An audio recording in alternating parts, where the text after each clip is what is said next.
On Friday, Supreme Court Justice Clarence Thomas called for overturning additional constitutional rights that the court had affirmed previously on contraception, LGBTQ rights, and the right to privacy in an opinion that concurred with the majority in order to overturn Roe v. Wade. So this is an additional opinion Thomas decided to put out there. And it's terrible. It's terrible. So let me read it. In a separate opinion, Thomas argued that the Constitution's due process clause does not secure a right to an abortion or any other substantive rights and urged the court to apply that reasoning to other landmark cases. He wrote, in future cases, we should reconsider all of this court's substantive due process precedents, including Griswold, Lawrence, and Obergefell.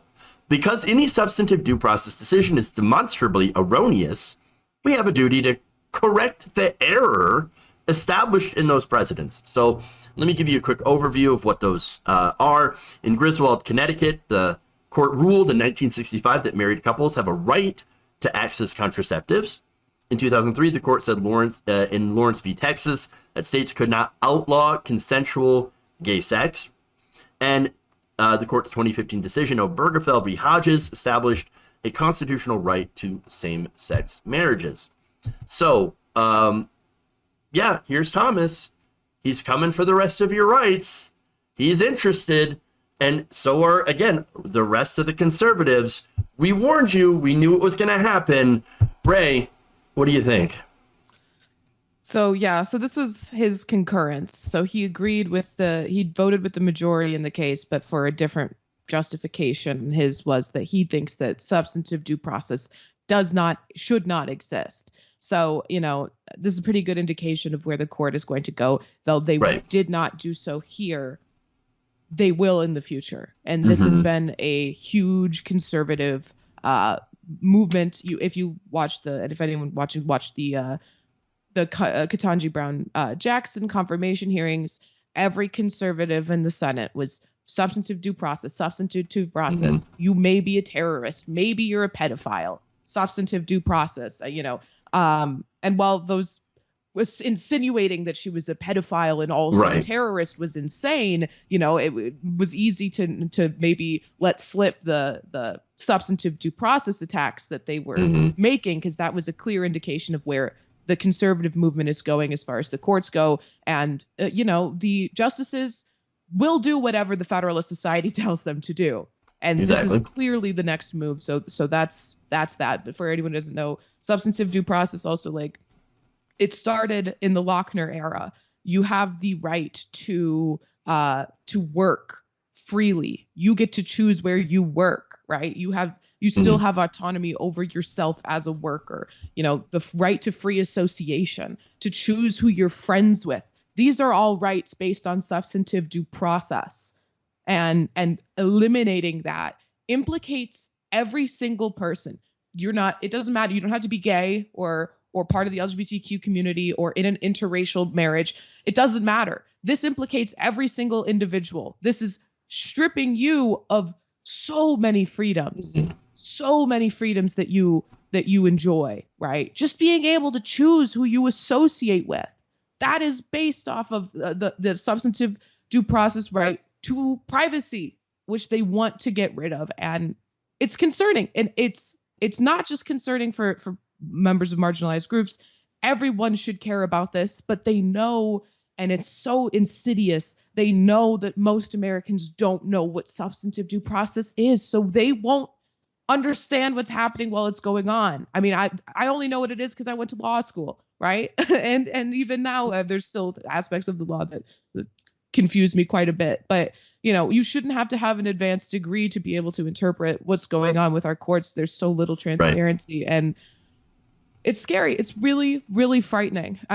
But this is not the law of the land right now. He was just writing a concurrence. It's not an opinion, but it's imminent. It's imminent.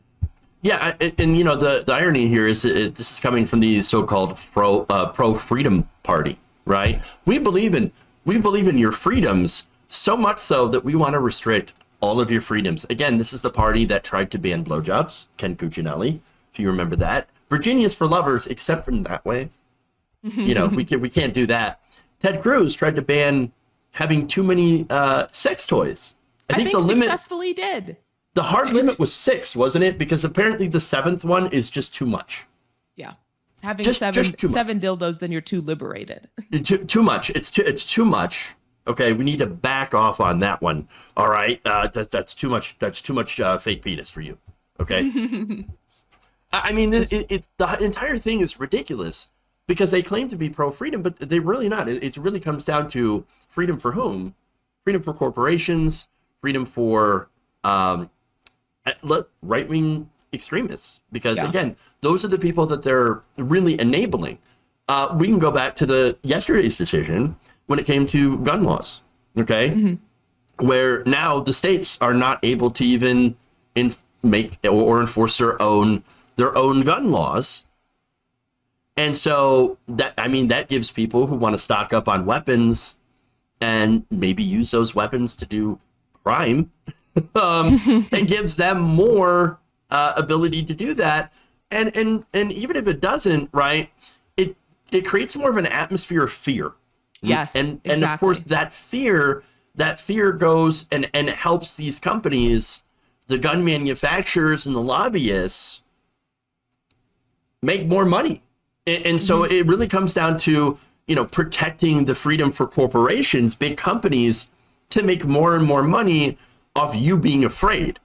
Yes. And so this is not going to help that situation. Now you've got more people who are even angrier because their rights are being stripped away. And what is that? That's going to mean more weapons, more guns.